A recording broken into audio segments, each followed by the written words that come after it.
Hey there everyone, welcome back to the Puyallup Hobby Hut. We're so excited to have you join us today because we've got something very special lined up. That's right, today we're diving into one of our favorite all-time classics, written and illustrated by the amazing Tim Burton, The Nightmare Before Christmas. Our family has always loved Tim Burton's work. His unique style and imaginative storytelling have given us so many cherished memories. And The Nightmare Before Christmas is no exception. Whether you see it as a Halloween movie or a Christmas story, it's a masterpiece that we enjoy every year. So grab your hot cocoa, get comfy, and join us as we explore the magical world of Jack Skellington, Sally, and all the quirky characters from Halloween Town. We hope you enjoy the book as much as we do. Let's jump in and see what spooky and festive adventures await. The Nightmare Before Christmas, written and illustrated by Tim Burton. Nightmare has always meant a lot to me. To revisit it after 20 years and adding a few additional illustrations has been a special experience. I hope you enjoyed the new edition. Tim Burton. It was late one fall in Halloween land and the air had quite a chill. Against the moon a skeleton sat alone upon a hill. He was tall and thin with a bat bow tie. Jack Skellington was his name. He was tired and bored in Halloween land. Everything was always the same.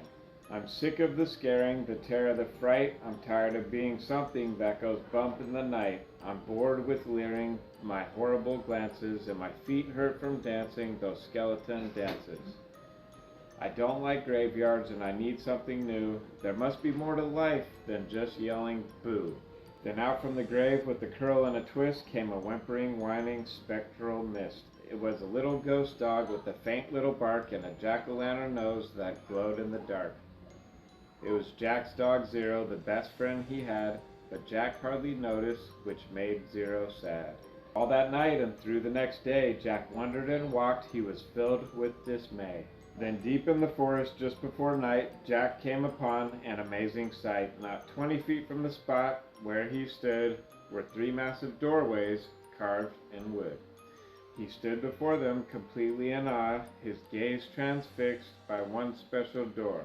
Entranced and excited with a slight sense of worry, Jack opened the door to a white, windy flurry. Jack didn't know it, but he'd fallen down in the middle of a place called Christmas Town. Immersed in the light, Jack was no longer haunted. He had finally found the feeling he wanted. And so that his friends wouldn't think him a liar, he took the present-filled stockings that hung by the fire. He took candies and toys that were stacked on the shelves, and a picture of Santa with all of his elves. He took lights and ornaments and the star from the tree, and from the Christmas Town sign, he took the big letter C. He picked up everything that sparkled or glowed. He even picked up a handful of snow. He grabbed it all, and without being seen, he took it all back to Halloween. Back in Halloween, a group of Jack's peers stared in amazement at his Christmas souvenirs. For this wondrous vision, none were prepared. Most were excited, though a few were quite scared. For the next few days, while it lightened and thundered, Jack sat alone and obsessively wondered, why is it they get to spread laughter and cheer, while we stalk the graveyard spreading panic and fear? Well, I could be Santa, and I could spread cheer. Why does he get to do it year after year?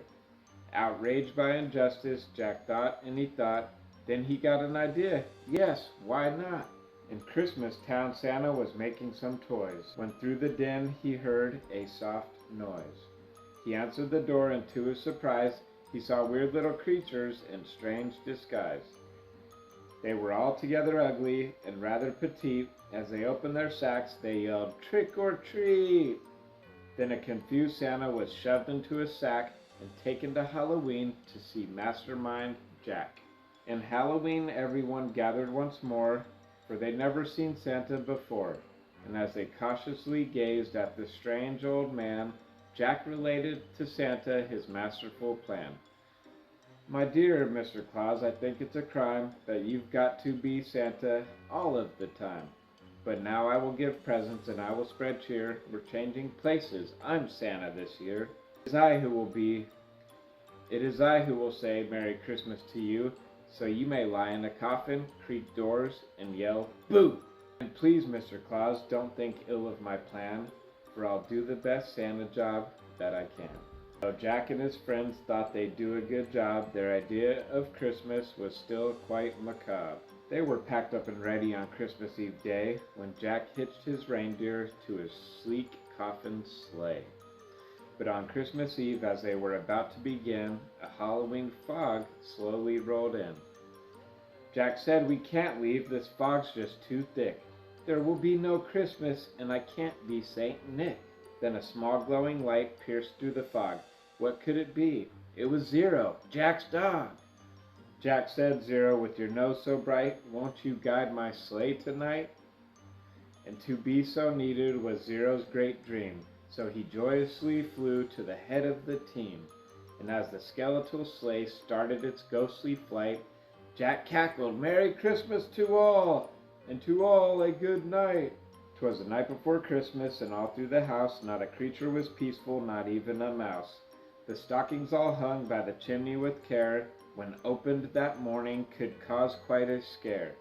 The children all nestled so snug in their beds, would have nightmares of monsters and skeleton heads.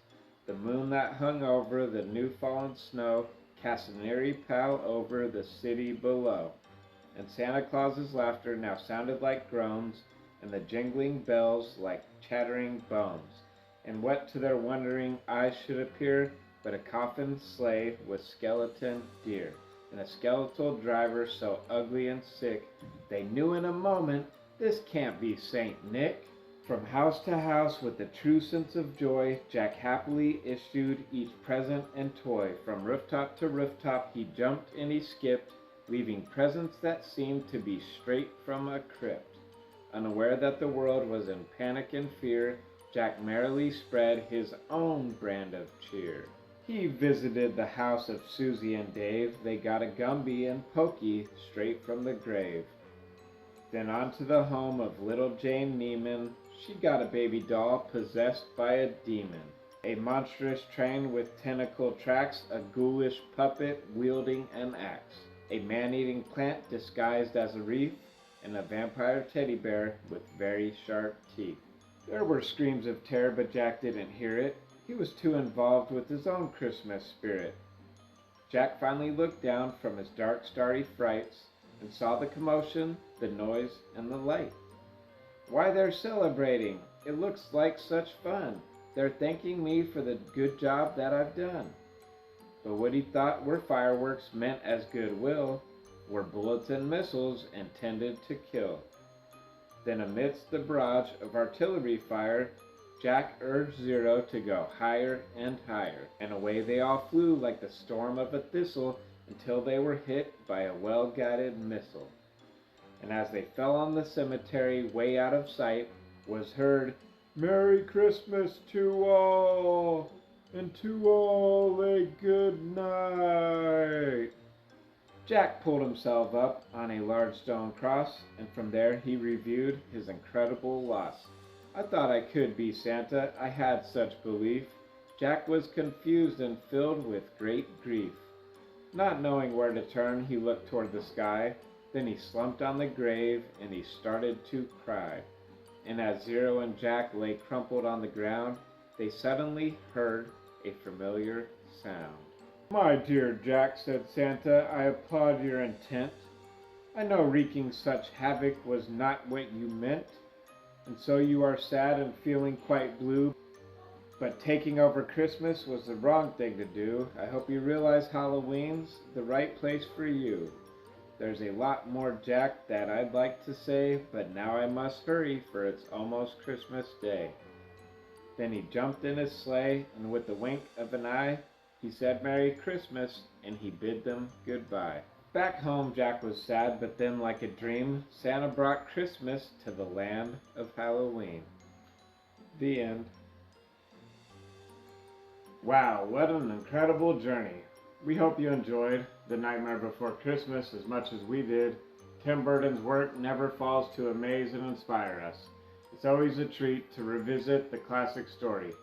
So thank you so much for joining us today, and don't forget to like, subscribe, and hit the notification bell so you never miss an update from the Puyallup Hobby Hut.